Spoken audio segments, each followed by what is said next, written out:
Assalamualaikum warahmatullahi wabarakatuh. Apa kabar pemirsa Banten TV? Senang sekali saya Lilik Hulwatunimah kembali menjumpai Anda dalam program Dialog Khusus kali ini bersama Disnaker Trans Provinsi Banten. Pemirsa, kita ketahui bersama bahwa Banten ini memang provinsi yang berbatasan langsung dengan ibu kota negara, tapi ironisnya justru menduduki peringkat pertama sebagai provinsi dengan tingkat pengangguran tertinggi di Indonesia pada tahun 2024. Data Badan Pusat Statistik atau BPS menunjukkan bahwa per Februari 2024 kemarin tingkat pengangguran terbuka atau TPT di Banten ini mencapai 7,02%. Tentu jauh di atas rata-rata nasional sebesar 5,84%. Apa penyebab masih tingginya pengangguran di Banten dan apa upaya pemerintah Provinsi Banten dalam mengatasinya?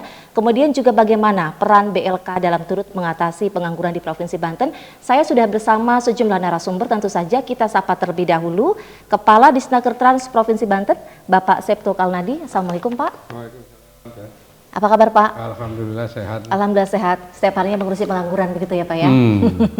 Baik, kemudian juga ada Kepala UPTD Latker Provinsi Banten, Bapak Herianto. Assalamualaikum Pak. Waalaikumsalam. Sehat ya Pak ya? Alhamdulillah. Alhamdulillah. Dan kita juga undang Ketua FKLPID atau Forum Komunikasi Lembaga Pelatihan Industri Daerah Provinsi Banten, Bapak Muhdar HM. Assalamualaikum Pak Muhdar. Waalaikumsalam warahmatullahi wabarakatuh. Sehat juga ya Pak ya? Alhamdulillah. Baik, saya mengawali perbincangan ke Pak Kadis terlebih dahulu. Pak, Februari kemarin 2024, angka pengangguran di Provinsi Banten tinggi senasional. Menurut Bapak apa penyebab utamanya sih? Ya baik, jadi memang secara ranking 2 tahun ini Banten memang menjadi nomor 1 tentang tingkat pengangguran terbuka. Tetapi dilihat dari prosentasenya itu berkurang dari periode sebelumnya, dari 7,92 itu menjadi 7,02. Penyebabnya banyak hal, apalagi dengan era globalisasi yang sekarang itu pengaruhnya di satu negara akan berpengaruh pada negara lain, misalnya perekonomian dunia misalkan, itu menyebabkan beberapa perusahaan malah tutup. Kemudian juga setiap tahunnya angka angkatan kerja kita juga selalu bertambah. Adik-adik yang lulusan SMK, SMA, bahkan perguruan tinggi juga itu semuanya belum bisa terserap oleh lapangan pekerjaan yang ada di kita. Selain itu juga bahwa PHK secara lokal di Banten juga itu sedang berlangsung juga. Jadi per Januari sampai Juni 2024 saja 6.000 lebih kasus PHK di Banten. Walaupun dengan keadaan itu Banten masih tercatat nomor 3 se-Indonesia, nomor 1-nya masih DKI. Cuma kan ini sesuatu yang menjadi sebab akibat yang saling terkait. Ya.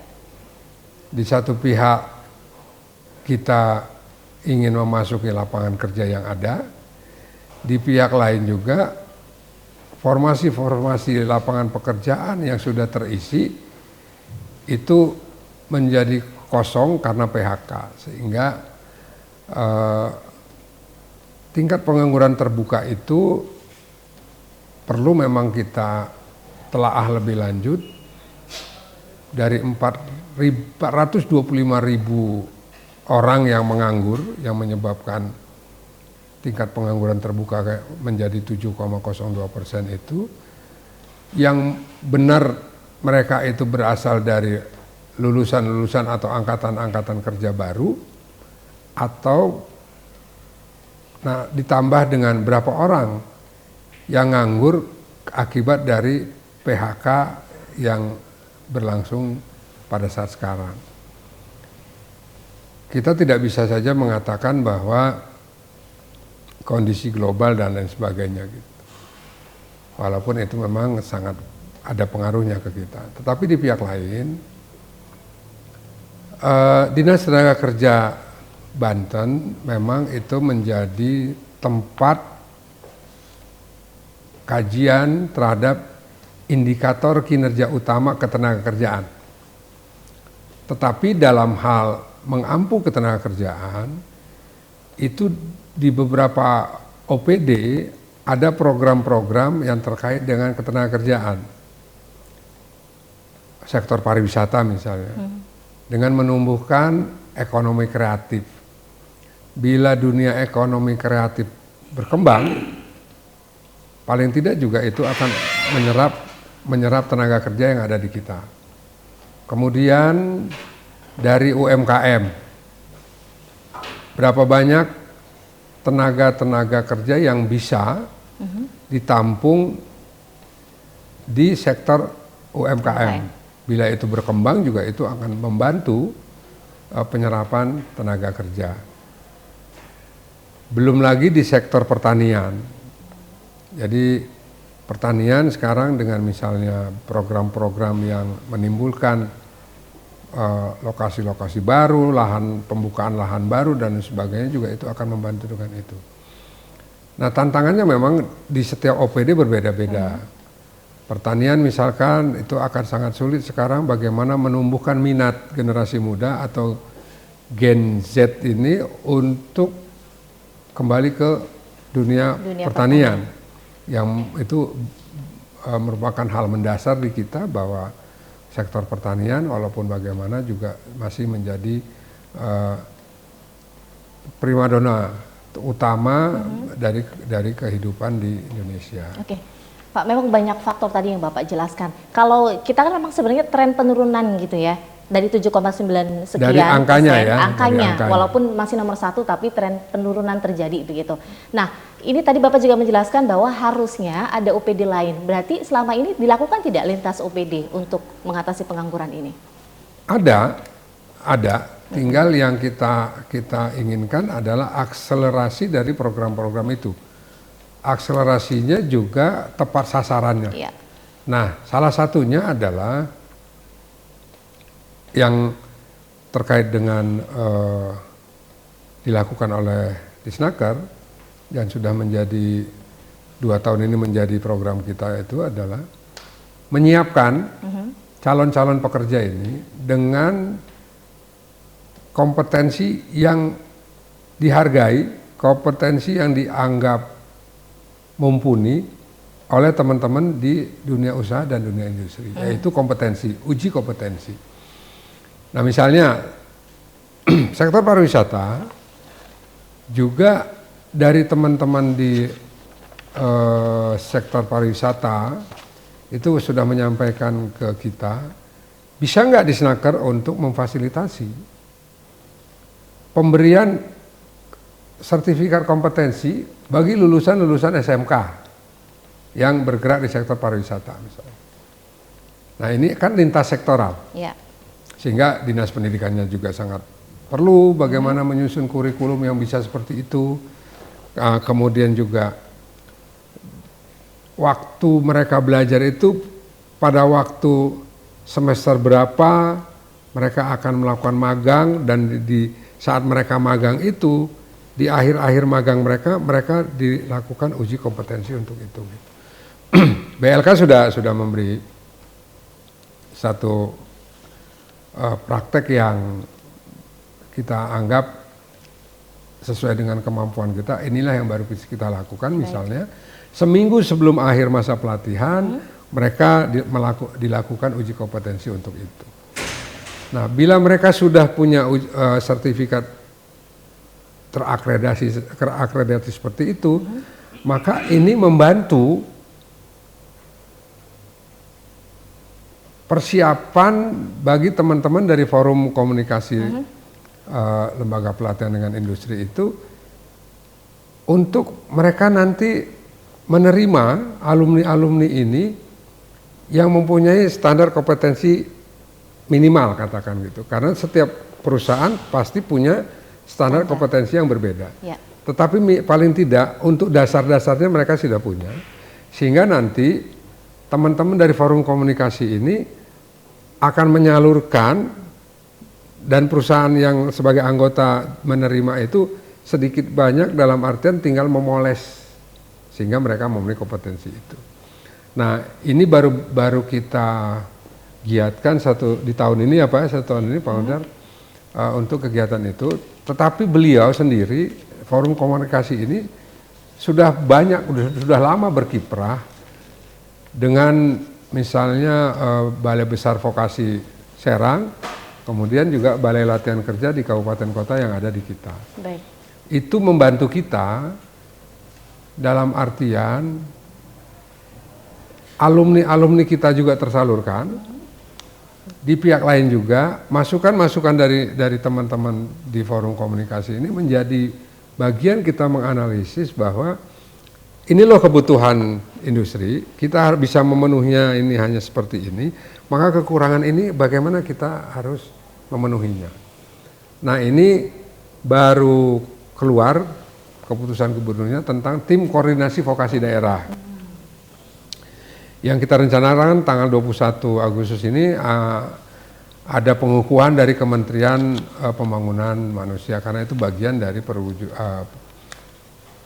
perwujudan dari SK atau perintah dari Menko Pembangunan Manusia untuk dilakukan tim koordinasi pendidikan vokasi daerah. Sehingga dengan tim vokasi daerah ini melibatkan OPD,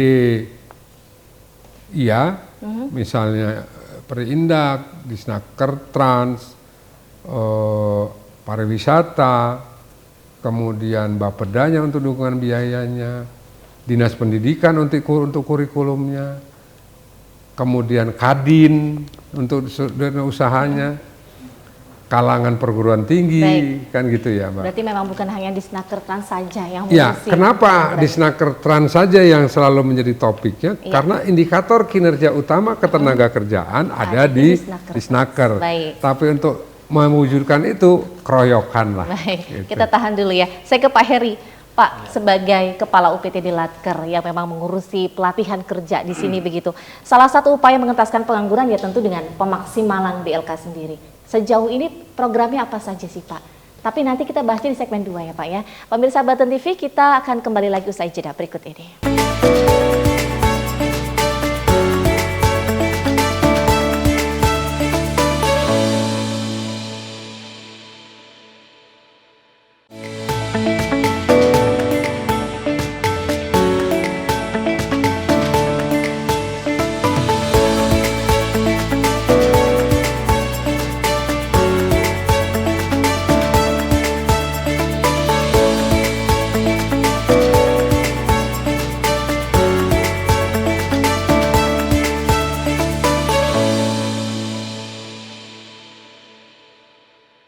Terima kasih pemirsa, Anda masih menyaksikan dialog khusus bersama Disnaker Trans Provinsi Banten mengangkat terkait upaya pemerintah Provinsi Banten dalam mengentaskan pengangguran di Banten.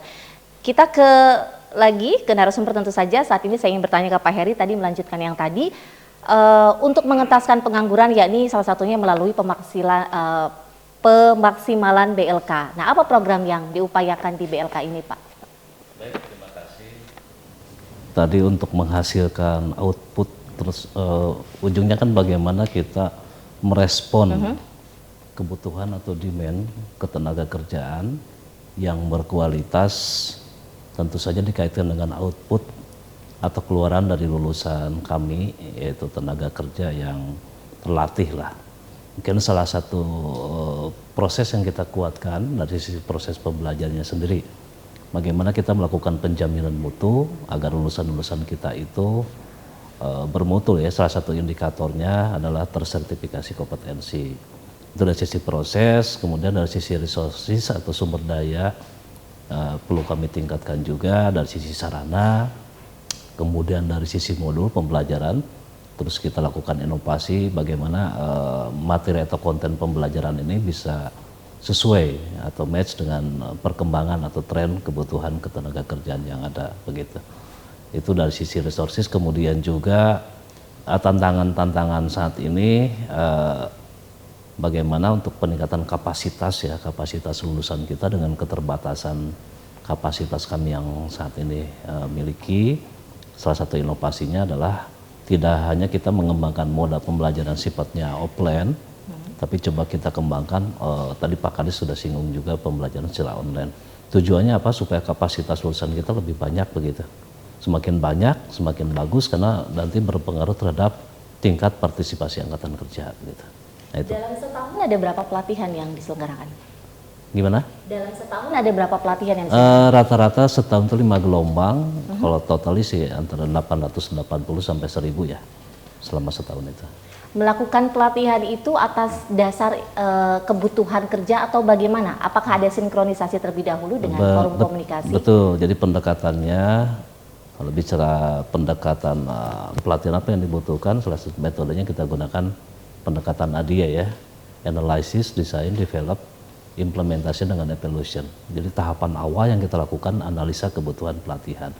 Nah, untuk analisa kebutuhan pelatihan ini tentu saja kita mendapatkan banyak masukan, input, salah satunya dari calon usernya sendiri nih dari perusahaan. Ini kebutuhannya, spektrum kebutuhannya apa, kualifikasinya seperti apa, sehingga kami bisa mengembangkan materi atau konten yang memang sesuai terkait dengan tadi kebutuhan user itu. Dan selama ini mereka sudah terserap Pak di industri? Alhamdulillah. Berapa persen yang sudah terserap kalau lulusan dari BLK? Target kami sudah kami bicarakan, mudah-mudahan ini bisa tercapai antara 70-80 lah targetnya. Tapi kan ini masih proses berjalan, tahun ini ya baru kita 3 gelombang lah, dan ini menginjak ke gelombang 4, karena memang kebutuhan itu tidak reguler. Mungkin bulan ini kebutuhannya sekian, untuk kebutuhan formasinya ini mungkin bulan depan berbeda tren. Tapi kalau secara agregat atau akumulasi target kami di tahun ini tadi sekitar 70-80%. Artinya masih ada 20% yang belum terserap dong? Itu mungkin masa tunggu ya. Oke. Karena tadi itu variabelnya banyak. Formasi kan tidak mungkin perusahaan juga tiap minggu merekrut juga ya. Betul. Artinya ada kebutuhan jangka pendek, jangka panjang. Tapi kalau bicara jangka menengah, ya tadi harapan kami masa tunggu itu nggak sampai berbulan-bulan lah. Begitu anak lulus, harapannya ya 1 minggu, 2 minggu, 1 bulan bisa ditempatkan begitu. Baik, saya ke Pak Muhdar. Pak Muhdar, FKPLID ini kan sebagai wadah komunikasi yang tentu berkaitan dengan sinkronisasi program pelatihan dengan kebutuhan industri. Apa upaya yang dilakukan selama ini oleh FKPLID?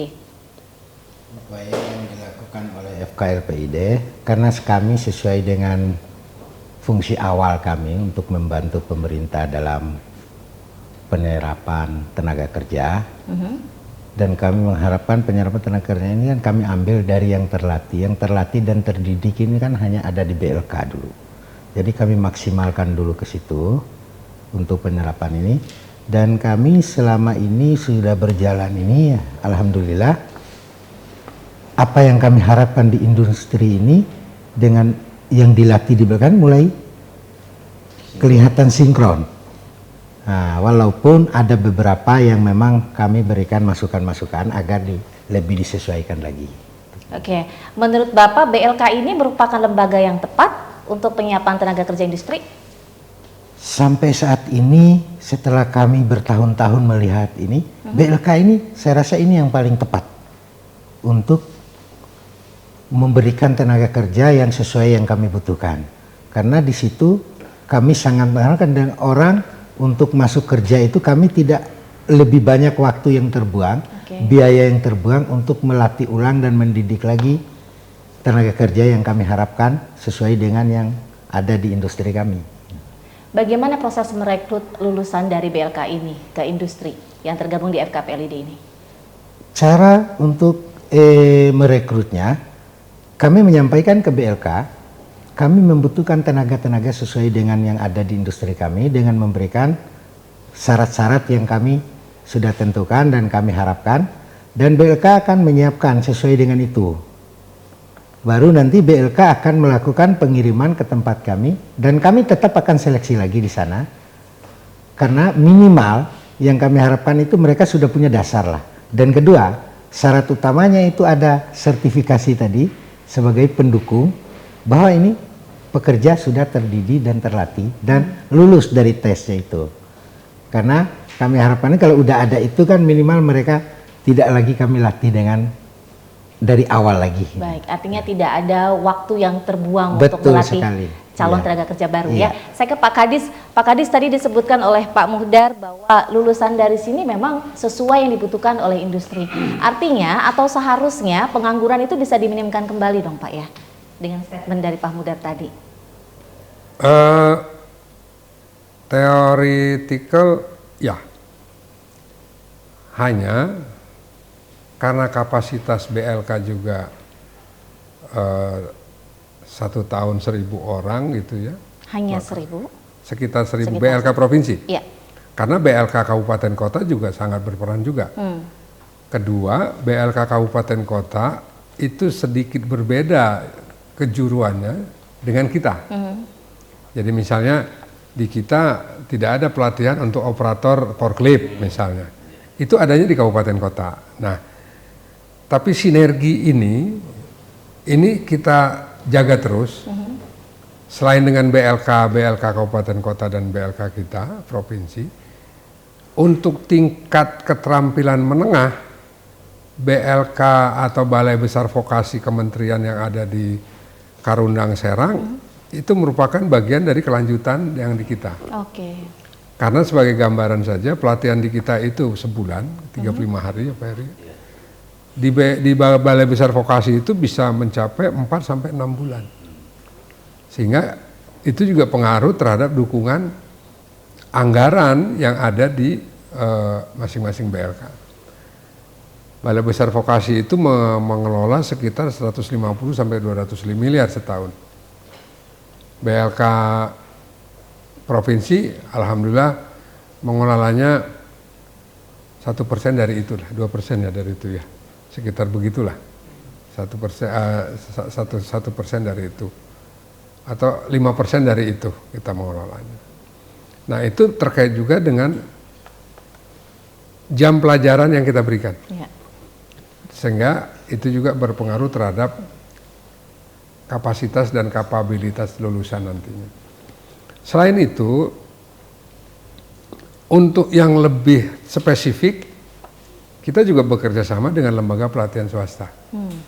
Misalkan bagaimana pelatihan-pelatihan tenaga kerja untuk memenuhi kebutuhan di luar negeri sebagai tenaga kerja migran.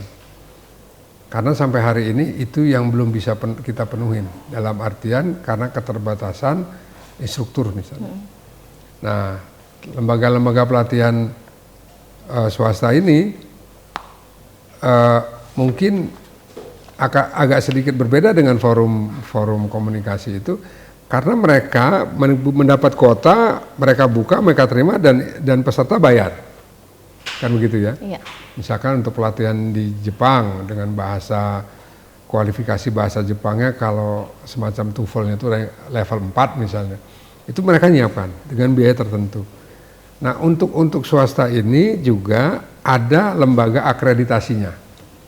Jadi lembaga akreditasinya itu ada di provinsi, dan lembaga pelatihan swasta ini juga harus memenuhi standar akreditasi itu. Jadi antara pemerintah swasta yang di supervisi dan dimonitoring oleh kita itu berjalan. Hanya kalau yang disiapkan oleh BLK dengan kerjasama dengan forum komunikasi itu lebih besar untuk memenuhi kebutuhan di setempat. Nah seperti kita informasikan saja bahwa BLK di 8 kabupaten kota juga yang aktif itu belum semua.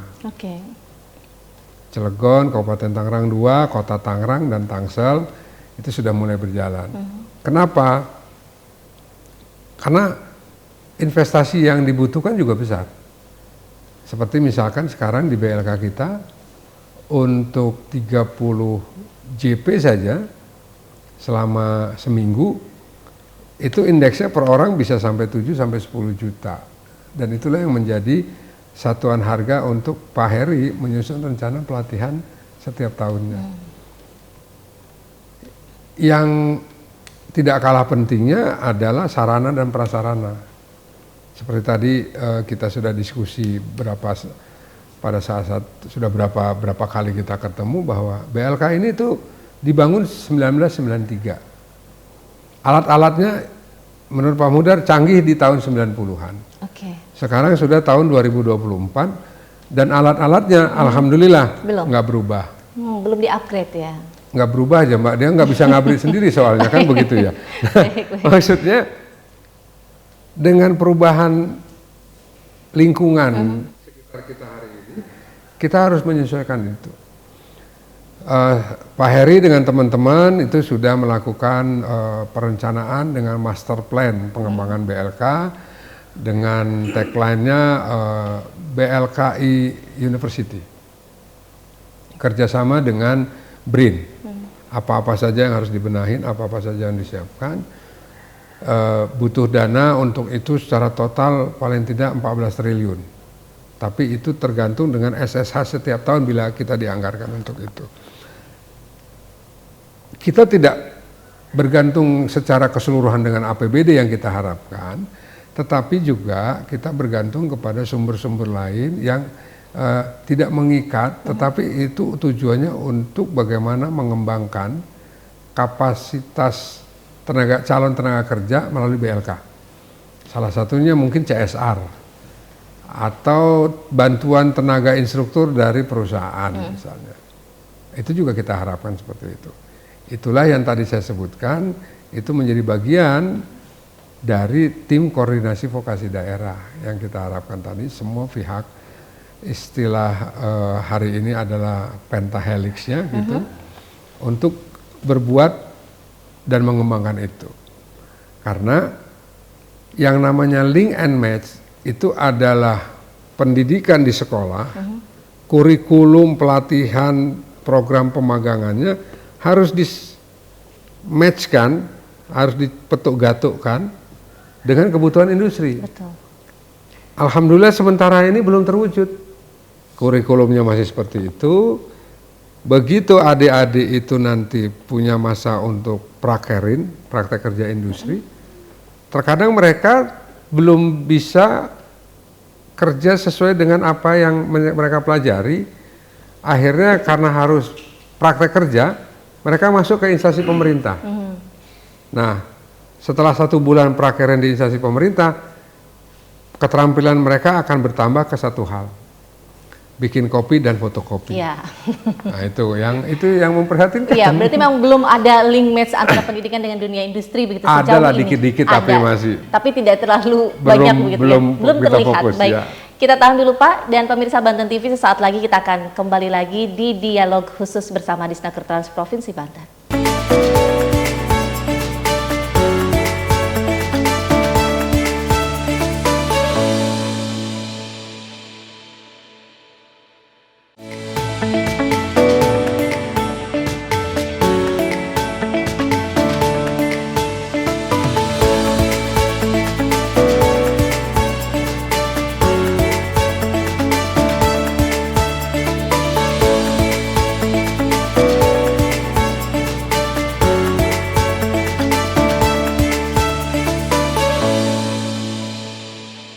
Baik pemirsa, Anda masih menyaksikan dialog khusus bersama Disnaker Trans Provinsi Banten terkait angka pengangguran tinggi secara nasional dan apa upaya pemerintah dari Provinsi Banten.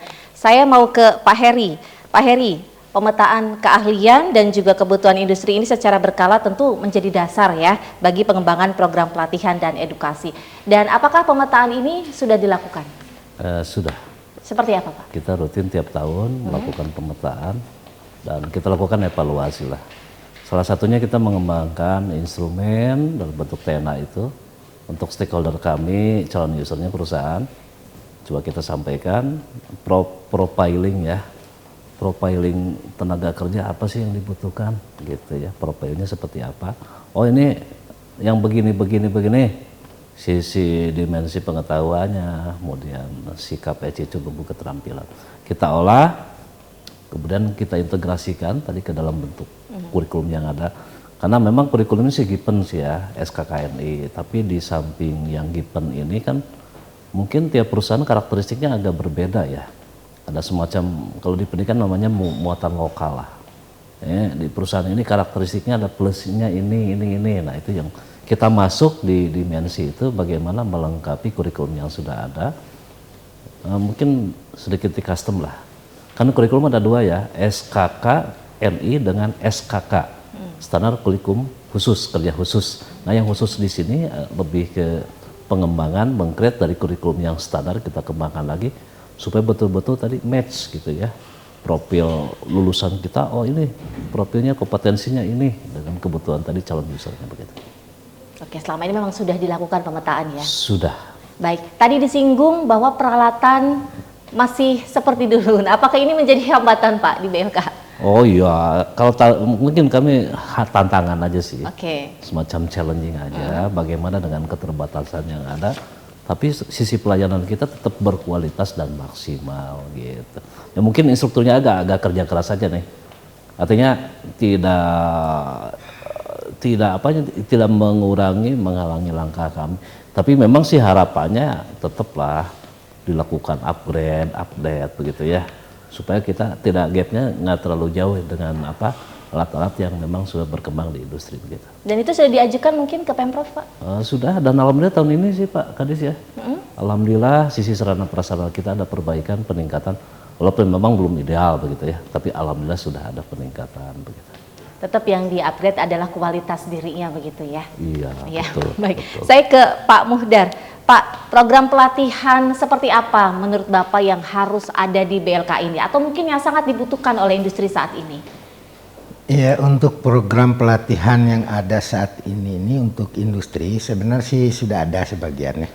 Walaupun memang kita sesuaikan dengan kebutuhan zaman sekarang. Yang lebih dominan memang ada beberapa pelatihan kayak LAS. Oke.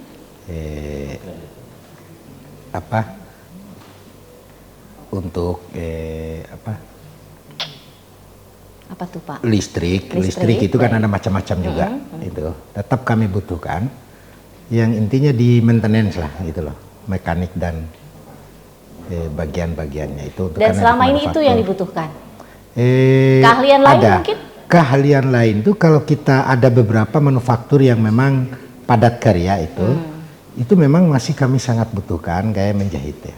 Itu tetap harus ada karena sekarang tuh agak ada tren sedikit untuk di Tangerang khususnya di Banten ini untuk garmen itu agak naik. Baik. Jadi sampai sekarang pun memang agak sedikit kurang karena BLK yang ada juga udah habis Pak. Kami ambil kemarin, tinggal nunggu lagi hasil selanjutnya dari BLK. Baik, Iya. Pak Heri, selama ini program pelatihan itu memang khusus untuk disalurkan industri atau memang yang untuk mereka bekerja sendiri gitu atau sebagai wirausaha seperti apa Pak? Baik, orientasinya memang karena tadi kompeten ya, kompeten itu artinya menguasai dengan baik. Memang orientasi utamanya sih untuk bekerja, tapi tidak menutup kemungkinan kalau memang passionnya atau tadi ada faktor-faktor lain, misalkan pengen wirausaha mandiri begitu, sebetulnya bisa juga begitu. Itu lebih ke peningkatan produktivitas. Jadi bisa untuk bekerja, bisa juga untuk berwirausaha gitu. Baik, saya ke Bapak kembali Pak. Memang kita nggak bisa dipungkiri tadi Bapak menyebut bahwa memang ada tidak link and match antara dunia industri dengan pendidikan. Apakah ini juga menjadikan Disnakertans memberikan masukan kepada OPD yang lain atau seperti apa Pak upayanya? Ya, jadi kita berupaya untuk menyampaikan itu dengan beberapa kali kita rapat, tapi beberapa kali kita rapat itu pihak terkaitnya malah tidak datang-datang juga untuk rapat. Kemudian terakhir saya nerima bantuan untuk fasilitasi dari USAID. Dan terakhir kemarin juga USAID juga meminta daftar perusahaan untuk didorong bagaimana kita berkomunikasi dengan perusahaan, mensinkronkan antara kebutuhan industri dengan kebijakan pemerintah dalam hal meningkatkan kemampuan calon pencari kerja. Terkait dengan itu juga kita berupaya untuk melakukan kerjasama dengan perguruan tinggi yang ada di Banten lah, yang punya perhatian, dia care terhadap ketenagakerjaan. Juga kita sampaikan membantu perguruan tinggi juga dalam hal pengabdian kepada masyarakat dan mengantisipasi apa yang disebut dengan kurikulum Merdeka Saat Sekarang. Karena di situ juga ada pemagangan juga. Nah, kalau mereka dari industri, dari jurusan teknis misalnya, kita bisa buka kerjasama dengan perusahaan-perusahaan bagaimana mereka magang. Karena negara yang 70% perguruan tingginya adalah perguruan tinggi yang lebih kepada arah vokasi, itu manufakturingnya berkembang sangat pesat. Misalkan seperti Jerman, Austria kan seperti itu. Nah, sebagai informasi saja bahwa Balai Besar Vokasi yang ada punya kementerian yang ada di Karundang Serang, itu dapat bantuan dari Austria itu lebih 700 miliar rupiah gitu ya. Itu dari pembangunan gedung, peralatan yang canggih, yang kekinian untuk hal-hal tertentu. Misalnya listrik. Memang dasarnya kita berikan di sini gitu. Tapi begitu dia masuk ke pelatihan di sana, dia nggak gagap teknologi lagi. Oh, ini pengembangannya begini karena dasarnya mereka sudah dapat. Nah, kemudian juga seperti mengelas. Kita di sini ngelas dasar. Tapi pengembangannya juga ada disiapkan asosiasi untuk mengelas yang menggiurkan misalnya. Walaupun sehari bekerjanya hanya 2 jam. Tapi sehari kerja selama 2 jam itu nilai upahnya 14 juta dan sebulan itu hanya 15 hari kerja juga, karena sisanya untuk pemulihan dan maintenance terhadap kesehatan yang bersangkutan. Nah, kita punya BLK di sini memang baru dasar-dasarnya saja yang kita bisa fasilitasi, dan kita harap dengan pengembangannya yang melalui tutorial baik online maupun yang berbayar atau yang gratis lah, seperti itunya.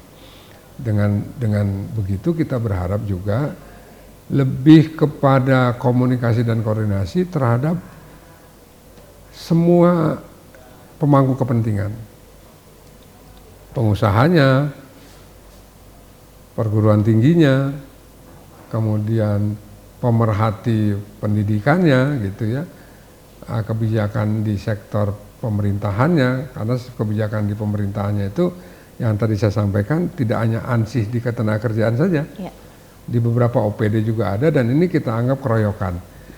Karena saya pernah komunikasi dengan BPS juga yang mengeluarkan angka itu, untuk daerah-daerah tertentu yang pariwisata dan UMKM-nya berkembang, katakanlah Mataram, Bali, Jogja, Bandung, itu ternyata penyumbang terbesar terhadap penurunan tingkat pengangguran terbukanya adalah sektor itu.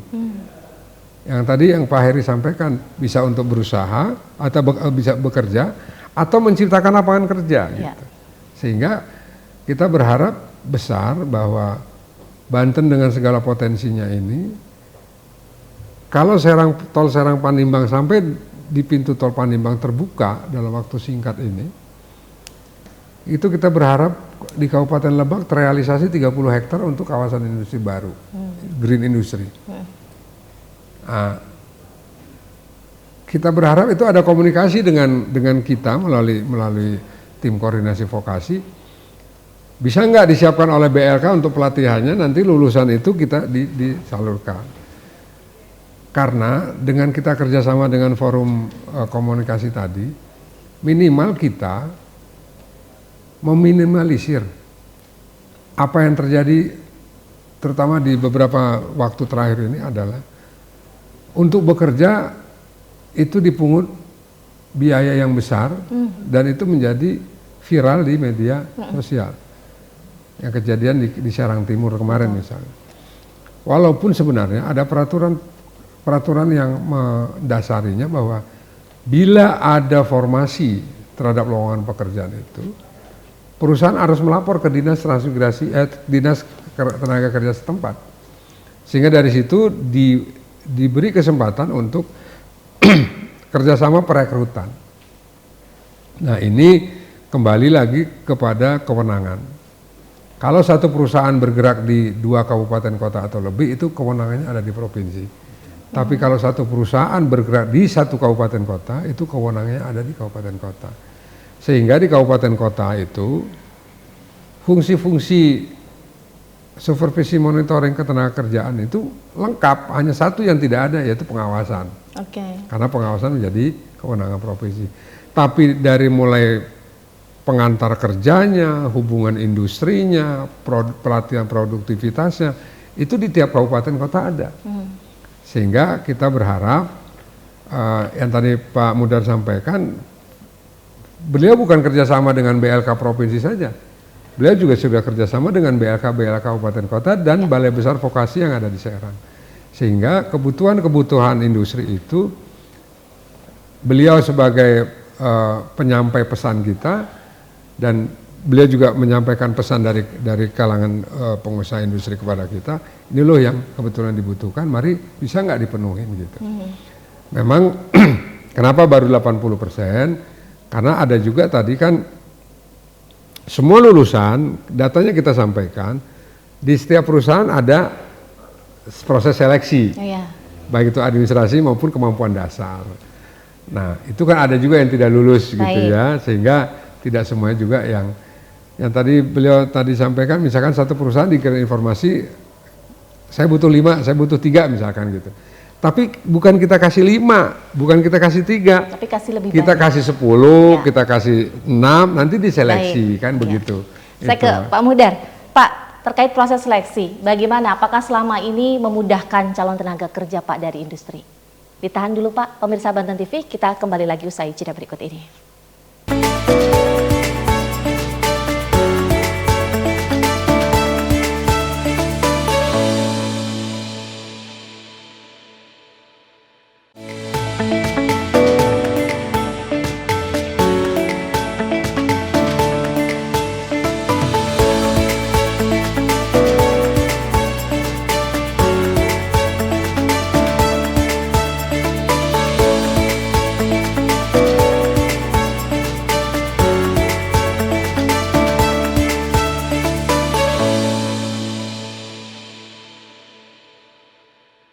Pemirsa, terima kasih Anda masih menyaksikan dialog khusus bersama Disnaker Provinsi Banten. Kita kembali lagi tentu bersama sejumlah narasumber.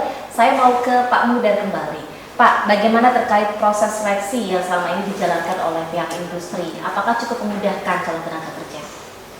Untuk proses seleksi sekarang itu kita coba memperbaiki lagi seperti proses yang lama-lama.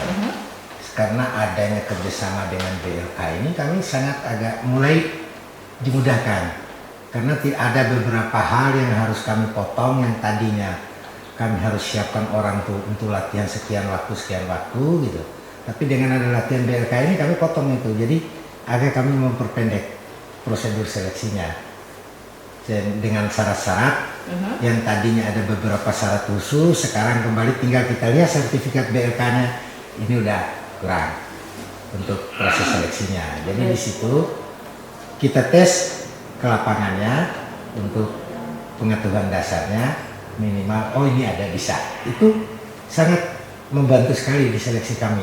Tidak lagi kami berjam-jam untuk ngetes tenaga kerja itu untuk setting mesin segala macam. Karena sebelum dites kan pasti kita ajarin dulu. Kalau sekarang itu udah enggak. Dengan tenaga-tenaga yang kita ambil dari BLK. Oke, berarti selama ini lebih pendek waktunya dan lebih mudah pendek. untuk mereka. Betul sekali. Menurut Bapak apa yang perlu dibenahi mungkin dan akan dilakukan harusnya oleh BLK Provinsi Banten ini? Untuk BLK untuk provinsi khususnya, seperti tadi memang ada sarana dan prasarana ini ya pemerintah, entah Pemda ataupun pusat, ya mungkin bisa membantu untuk mengupdate lagi lah sarana pelatihan di sini agar bisa disesuaikan dengan kebutuhan industri. Karena sarana dan prasarana ini sebenarnya lebih gampang pemerintah bisa ngambil untuk menyediakan untuk pelatihan ini gitu loh. Dan yang kedua, di BLK sendiri sekarang kan bisa menyesuaikan program pelatihan yang dibutuhkan oleh industri Karena berdasarkan kami pun setiap saat memberikan masukan-masukan, ini loh yang kami butuhkan, ini loh yang kami perlukan gitu. Karena di manufaktur khususnya itu kan ada beberapa puluh macam. Misalnya seperti itu saya bilang tadi, menjahit aja itu, menjahit itu ada di sini mungkin ada mesin jahitnya, tapi yang model lama. Yang model sekarang kan ada mesin pendek, ada mesin tinggi, ada mesin jarum 2. Di sini mungkin tidak ada obras ya Pak. Itu harus, kalau udah ada gitu kan lebih gampang kami di industri gitu. Salah satu contoh yang seperti itu. Masukan yang selama ini diberikan oleh Forum Komunikasi terhadap BLK, apakah dijalankan sama BLK? Ada yang sudah dijalankan dan kami juga memaklumi. Pasti mereka juga menyesuaikan dengan prasarana dan sarana yang ada. Oke, saya ke Pak Heri. Pak, dengan beberapa masukan tadi dari Pak Muda, salah satunya mungkin terkait mesin jahit tadi yang tidak ada, atau sarana-prasarana yang lain, seperti apa Pak? Ya, artinya atas masukan-masukan itu coba kita respon. Ya, kaitan dengan sarana memang tadi harapan kami ya, supaya kita bisa mengimbangi akselerasi kemajuan teknologi di perusahaan, supaya gapnya nggak terlalu jauh. Bisa dilakukan tadi ya, penyempurnaan standarisasi. Tapi kalau bicara standar minimal sih sebenarnya terpenuhi di sini. Pengertiannya kan untuk penjaminan mutu proses internal pelatihan kan ada, kita lakukan akreditasi ya. Kalau akreditasi alhamdulillah, cuma target kami sekarang dinaikin lah levelingnya. Kami lihat Resra Kementerian dengan Resra Disnaker, arah jangka panjang itu bagaimana ada semacam transformasi BLK. Nah, transformasi ini kan konsepnya cukup luas ya. Salah satunya dari tadi sisi standar sarana prasarananya, sisi kapasitasnya gitu dan lain-lain. Oke, baik. Kalau selama ini minat para peserta pelatihan apakah cukup antusias Pak? Oh, sangat antusias sekali. Tadi contohnya kuota kapasitas kami 176 ini gelombang 4 ini, yang daftar 500-an lebih begitu ya, kurang lebih 30% begitu. Nah, itu kami memang prihatin juga. Satu sisi itu hak layanan masyarakat, tapi ya gimana, memang tadi variabelnya kan ketersediaan instruktur, ketersediaan sarana prasarana, rasionya kalaupun kita paksakan mungkin sekarang rasionya 1/8 kali ya, satu alat itu. Harapan ke depan mudah-mudahan rasionya bisa 1/1. Jadi memang kembali tantangan kami itu dua hal. Satu di sisi instruktur, yang memang instruktur nambah tidak tapi berkurang terus karena faktor jumlah tugas dan lain-lain. Dan yang kedua memang ketersediaan sarana, itu mungkin tantangan utama ya yang kami hadapi saat ini. Proses menyeleksi peserta untuk mengikuti pelatihan di BLK itu seperti apa? Proses seleksinya sederhana lah, penting prioritas penduduk Banten, dibuktikan dengan KTP Banten. Yang kedua mungkin faktor usia kita nggak terlalu kaku juga. Kalau usia produktif kan 15 sampai 35 ya. Oke, 35 masih bisa. Tapi di atas 35 ya itu hak tetap kita layani juga. Oh, boleh juga di atas? Boleh, cuma mungkin orientasinya tadi kata Pak Kadis lebih ke wirausaha. Karena di perusahaan mungkin ada batasan juga ya untuk usia. Gitu. Tapi artinya tidak kita tutup kemungkinannya. Pokoknya mau ikut pelatihan itu aja udah kita apresiasi. Mau ikut pelatihan, ayo kita layani. Cuma tadi kendalanya ini kapasitas kita terbatas. Sementara animonya cukup tinggi, itu yang memang jadi tantangan kami saat ini. Oke, baik. Saya ke Pak Kadis. Pak Kadis, masih kembali lagi berbicara pengangguran. Kita tahu bahwa nilai investasi di Provinsi Banten itu selalu menjadi 5 besar secara nasional. Bahkan kemarin baru dirilis begitu ya. Tapi penganggurannya juga masih nomor 1 secara nasional. Menurut Bapak ini mengapa sih Pak? Industri kita kan terus bertambah sebenarnya. Iya, jadi di beberapa kesempatan sering saya sampaikan bahwa ada sedikit hal yang bersifat anomali hukum-hukum ekonomi yang sekarang terjadi di Banten. Misalnya, semakin besar investasi maka akan semakin besar tenaga kerja yang terserap.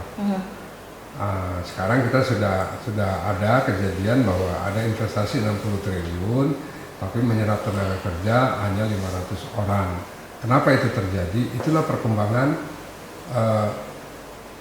teknologi digital, perkembangan teknologi yang menggunakan artificial intelligence atau intelijensi artifisial. Kemudian itulah yang mendorong kenapa terjadi, karena proses industri dengan robotik dan mekanisasi. berarti tenaga kerja yang dibutuhkannya itu juga berkurang. Kemudian walaupun Pak Mudar sampaikan bahwa garment masih trennya di Tangerang itu naik, tapi secara umum untuk padat karya di Banten itu trennya menurun. Nah, walaupun tadi Pak Mudar sampaikan ada garment yang trennya meningkat, tapi industri-industri yang padat karya itu trennya menurun. Salah satu indikator menurunnya, secara alami setiap bulannya itu terjadi proses PHK di pabrik-pabrik yang menganut paham padat karya, terutama alas kaki. Kalau tekstil di kita yang besar-besar tinggal yang di Serpong itu ya, tapi alas kaki di kita itu tergantung ordernya. Kalau ordernya itu menurun maka dia PHK-nya juga. Kalau isu relokasi itu mungkin viral beberapa waktu yang lalu, tapi sekarang itu rada meredup lagi, karena ternyata teman-teman industri yang merelokasi pabriknya ada hambatan budaya yang mereka temui di tempat baru. Misalnya akan sulit untuk mempekerjakan pekerja di shift 3, itu malam hari. Itu banyakkan menolak. Yang kedua, karena di sana masih dominan pertanian, kalau musim panen datang, mereka keluar dulu, tidak mampu kerja di pabrik, ngebantu panen. Yang ketiga, akibat dari itu, produktivitas di mereka dari hitungan-hitungan yang dilakukan oleh quality control itu menemukan kegagalan 25-30% terhadap produk. Kalau di Banten, terutama Tangerang Raya, Serang Timur, itu menemukan kegagalan dari QC-nya 4% saja, itu susah. Rata-rata berkisar 3-3,5%, 4% kegagalan susah. Nah, itu kan nilai yang sementara ini dapat dipertahankan oleh teman-teman dari sektor industri, yang menyebabkan walaupun mereka ada tempat untuk relokasi, ternyata itu program tidak dilanjut, program tidak jalan, tidak dilanjut seterusnya, karena hal-hal tadi. Nah, kita berharap memang itu bukan menjadi alasan bagi teman-teman di usaha maupun pekerja untuk selalu mempertentangkan. Karena ini sudah bulan Agustus, sebentar lagi Oktober November maka penetapan upah minimum. Ya. Nggak kerasa untuk sudah 2025 gitu kan. Nah, ini biasanya selalu menjadi hal yang meruncing untuk itu gitu ya. Hal yang menarik untuk didiskusikan. Mudah-mudahan nanti peraturan yang mengatur tentang penetapan upah minimum ini lebih ada bersifat berkeadilan. Baik. Pak, kita sudah berada di penghujung acara. Kita minta closing statement dari Bapak-Bapak. Mungkin dimulai dari Pak Mudar, silakan closing statementnya Pak. Boleh singkat saja. Ya, harapan kami dari dunia industri itu mudah-mudahan ke depan ini, yang pertama, BLK bisa lebih menyiapkan lagi tenaga-tenaga yang sudah terlatih dan terdidik dan bersertifikat. Dengan harapan bahwa dari pihak pemerintah juga agar lebih memberikan sarana dan prasarana yang sesuai dengan saat ini kepada BLK, supaya bisa menyerap masyarakat yang ada di sekitarnya, khususnya di Banten ini, bisa lebih banyak lagi yang mereka bisa latih dan mereka didik. Baik, amin. Terima kasih Pak closing statementnya. Kemudian Pak Henry, silakan Pak. Baik, terima kasih. Yang pertama dalam rangka merespon dari kebutuhan ketenaga kerjaan yang berkualitas, insya Allah kami akan lebih meningkatkan lagi kemitraan kami dengan FK-LPID agar tingkat penyerapan lulusan kami bisa harapannya bisa maksimal gitu. Yang kedua dari sisi proses, insya Allah kami akan memaksimalkan potensi yang ada dan terus melakukan inovasi. Harapannya kita bisa secara kualitas, kemudian secara kuantitas juga ya, lulusan itu lebih banyak lagi, tingkat partisipasi kerja juga meningkat, dan harapannya itu bisa berdampak terhadap menekan berkurangnya tingkat pengangguran di Provinsi Banten. Amin. Silakan Pak Kadis, boleh singkat saja. Ya, jadi kita bekerja tidak berdasarkan keinginan semata, tapi data-data yang ada itu menjadi bagian dari kita untuk terus mengevaluasi dan membuat program yang langsung bersentuhan dengan masyarakat.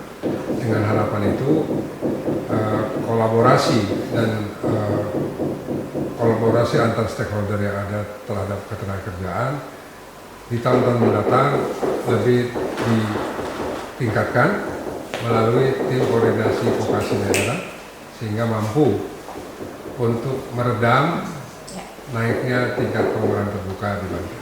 Baik, terima kasih Bapak-Bapak sudah mau tentu saja untuk mengisi di talkshow kita kali ini. Intinya adalah harapan kita pengangguran semakin turun dan tidak lagi menjadi yang pertama di nasional, begitu ya Pak. Baik, pemirsa Banten TV, demikian dialog khusus bersama Disnaker Trans Provinsi Banten. Saya Lilik Nurwatunimah dan kru yang bertugas mohon pamit. Wassalamualaikum warahmatullahi wabarakatuh.